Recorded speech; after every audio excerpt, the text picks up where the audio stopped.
encore, là, on a surtout, t'as sûrement vu, Daniel, dans les journaux cette semaine, un précédent de l'Université de Montréal, de l'école de Polytechnique de l'Université de Montréal, qui ont décidé Oui. de bannir le bœuf dans leur cafétéria, dans leur repas.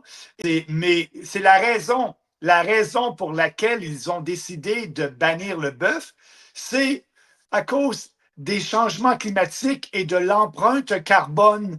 C'est complètement ridicule. On s'aperçoit comment les étudiants ont été endoctrinés par cette logique climatique fausse, par cette hystérie climatique. Là, regardons aujourd'hui la température qu'il fait et depuis quelques jours, on ne parle plus de réchauffement, on parle de changement climatique. Et Ouais. c'est décevant de voir que les jeunes comme ça décident d'abolir le bœuf sur une décision Ouais. sur un motif non fondé, non scientifique d'alarme ou d'urgence climatique.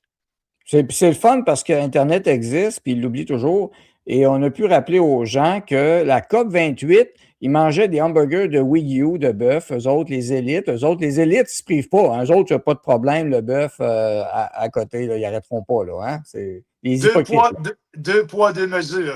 Tempête hivernale aux États-Unis, une vague de froid extrême compatible avec le réchauffement climatique.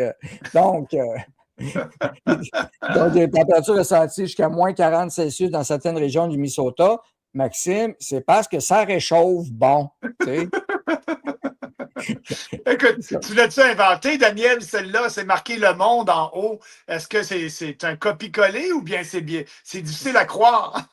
C'est vraiment le monde, le journal de France. Le pétrole est une énergie qui est rentable, qui est aussi toujours présente, qui vente ou qui fasse soleil ou pas, et l'énergie nucléaire.